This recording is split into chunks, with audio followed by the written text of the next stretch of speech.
नमस्कार आकाशवाणी कटक आंचलिक संवाद पढ़ुछंती संतोष कुमार साहू।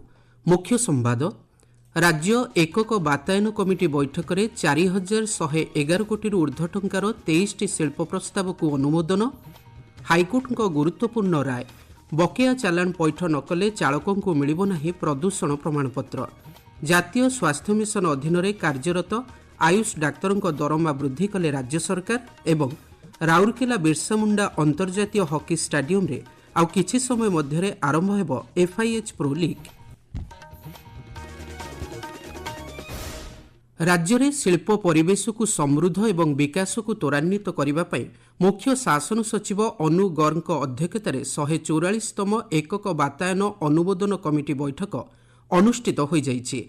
बैठक में 4111 कोटी ऊर्ध्व टंकार 23टी शिल्प विनियोग प्रस्ताव को अनुमोदन मिली।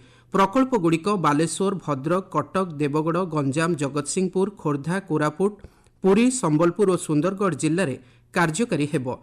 एहाद्वारा 9924टी नियुक्ति सुजोग सृष्टि हेबो बोली जଣାपड़िछि। प्रदूषण प्रमाणपत्र संपर्कित जनस्वार्थ मामला को ओडिशा हाइकोर्ट आज खारज करिसेंति। हाइकोर्ट एक गुरुत्वपूर्ण राय रे कहिसेंति गाड़ी चालक बकेया चालाण पैठ न कले प्रदूषण प्रमाणपत्र मिलिबो नाही। गाड़ी चालक माने चालाण पैठ करबाकू बाध्य। पूर्वरु हाइकोर्ट एही मामला रे अंतरीण निर्देश देइथिले। निर्देश अनुसार प्रदूषण प्रमाणपत्र नथिले गाड़ी चालक मानक पई पेट्रोल किनिबा नै कटकणा जारी करा जायतिला। मोटरयान आईन धारा 167 अनुଯାयी बकेया चालाण थिले प्रदूषण प्रमाणपत्र आवेदन करा जाय परिबो नाही। राज्य सरकार पक्षरु एडवोकेट जेनेराल पीताम्बर आचार्य मामलार परिचालना करथिले। राज्य में जातीय स्वास्थ्य मिशन अधीन में कार्यरत चुक्तिभित्तिक आयुष डाक्तर मानक दरमा को वरिष्ठता भित्तिरे मासिक 20,000 टंकारु 40,000 टंका पर्यंत वृद्धि पाई सरकार निष्पत्ति नेइछन्ति। स्वास्थ्य सेवा क्षेत्र में आयुष डाक्तर मानक अवदान एवं सेमानंकु प्रोत्साहित करिबा पाई एही निष्पत्ति ग्रहण करा जायथिबा मुख्यमंत्री मोहन चरण माझी कहिसन्ति। राज्य में आयुष स्वास्थ्य सेवार अधिक उन्नति आसिबो बोली मुख्यमंत्री आशा प्रकट करिसन्ति। 5 वर्षरु कम समय अवधि पाई सेवारत आयुष डाक्तर मानक दरमा 20,000 टंका वृद्धि पाइछि। एहाद्वारा सेमानक सर्वनिम्न दरमा 56,948 टंका होइथिबा जଣାपड़िछि। राज्य में वर्तमान 2,912 जन आयुष डाक्तर नियोजित अछन्ति एवं एही निष्पत्ति द्वारा राज्य सरकार वर्षकु प्राय 1 कोटी टंका अधिक व्यय करिवे।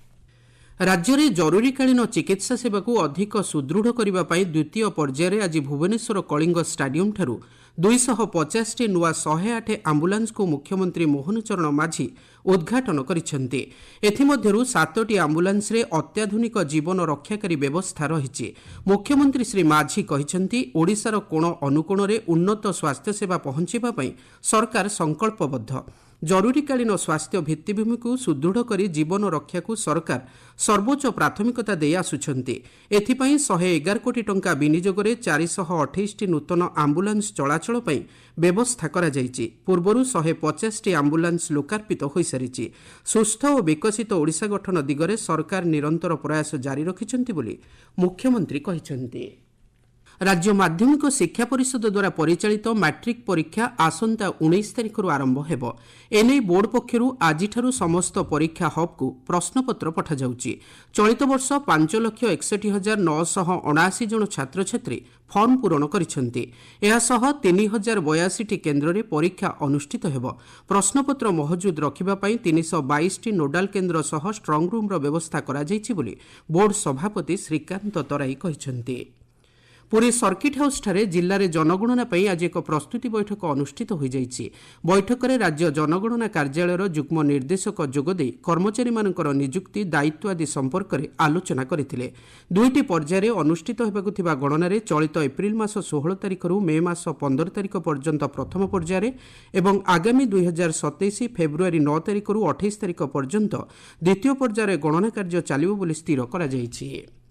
भुवनेश्वर अर्थनीति और परिसंख्यान सभागृह में राष्ट्रीय पेंशन योजना को नहीं दक्षता विकास और सचेतनता कार्यक्रम अनुष्ठित हो जाइछि। कार्यक्रम को अर्थनीति और परिसंख्यान विभाग निर्देशक डॉक्टर विजय भूषण नंद उद्घाटन करी कहिसेंति एही कार्यक्रम विभागीय अधिकारी आत्मविश्वास वृद्धि कराइबा सह एनपीएस को अधिक सचेतनता सृष्टि करिबो। प्रत्येक कार्यालय में अधिकारी और कर्मचारी माने एहा द्वारा परोक्ष उपकृत हेबे।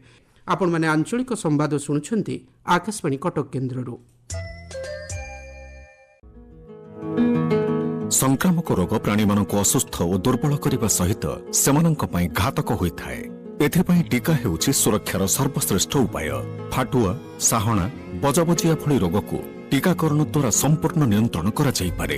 प्राणी चिकित्सकों को पचारि टीका दियंतु और प्राणीधन को सुस्थ सुरक्षित रखिबार संकल्प नियंतु।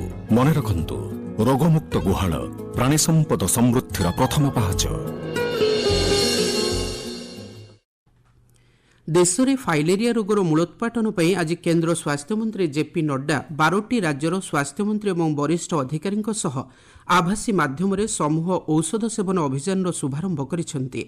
प्रधानमंत्री दूरदृष्टि संपन्न नेतृत्व में भारत आसंता वर्ष सुधा फाइलेरिया रोगर निराकरण पर संपूर्ण प्रतिबद्ध बोली श्री नड्डा कहिसेंति।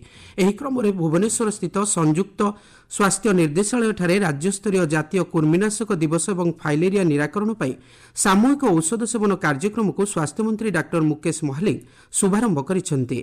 श्री महालिंग कहिसेंति सचेतनता सृष्टि और औषध सेवन माध्यम एक सुस्थ और सशक्त समाज गठन करने को सरकार लक्ष्य रखिछंति।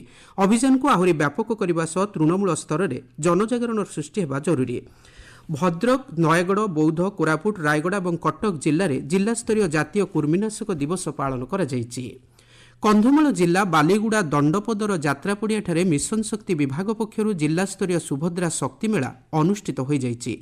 महिला सशक्तिकरण क्षेत्र में कंधमाल जिला सबुठारु आगरे रहिछि बोली द्वितीय संध्यारे जोगदेई उपमुख्यमंत्री प्रभाती परिड़ा कहिसेंति। कंधमाल जिला महिला सशक्तिकरण रे सबुठु आगुआ जिला। प्रोड्यूसर कंपनी एवं स्वयं सहायिका गोष्ठी द्वारा उत्पादित सामग्री विश्व भर रे गोटे बड़ बाजार अच्छी। मु आशावादी ओडिशा रे महिला मानकर नेतृत्व व्यवसायीकरण रे कंधमाल जिल्लार महिला माने नेबे। भुवनेश्वर स्थित बिजु पट्टनायक राज्य पुलिस प्रशिक्षण केन्द्र में बेसामरिक विमानबंदर सुरक्षा प्रशिक्षण शिविर को पुलिस एडीजी संजय कुमार उद्घाटन कर प्रशिक्षार्थी मानक निष्ठार सह प्रशिक्षण ने समग्र देश में एक आदर्श सृष्टि करने को परामर्श देइछन्ति। ब्यूरो ऑफ सिविल एविएशन सिक्यूरिटीर आंचलिक निर्देशक प्रदीप बाक्सला प्रशिक्षणर विभिन्न वैषयिक दिग उपर प्रशिक्षार्थी मानक अवगत कराइथिले। राउरकेला छेंड स्थित बिरसा मुंडा अंतर्जातीय हॉकी स्टाडियम ठारे आजिठारु एफआईएच प्रो लीग हॉकी प्रतियोगिता आरंभ होउछि। भारत सहित बेल्जियम एवं आर्जेंटिना एथिरे अंशग्रहण करुछन्ति। आजिर प्रथम मैच आउ किछि समय मध्यरे आर्जेंटिना और बेल्जियम मध्यरे खेला जिवो। ओडिशा रे महिलामानक अधिकार और सुरक्षा पई कार्य करि आसुथुबा राज्य महिला आयोग आसंता काली 33तम प्रतिष्ठा दिवस पालन करबाकू जाउछि। राष्ट्रीय आविष्कार अभियान योजना आधार में बौद्ध जिला शिक्षा विभाग द्वारा जिलार प्राथमिक और माध्यमिक विद्यालय छात्र छात्री शैक्षिक परिभ्रमण कार्यक्रम अनुष्ठित हो जाइछि।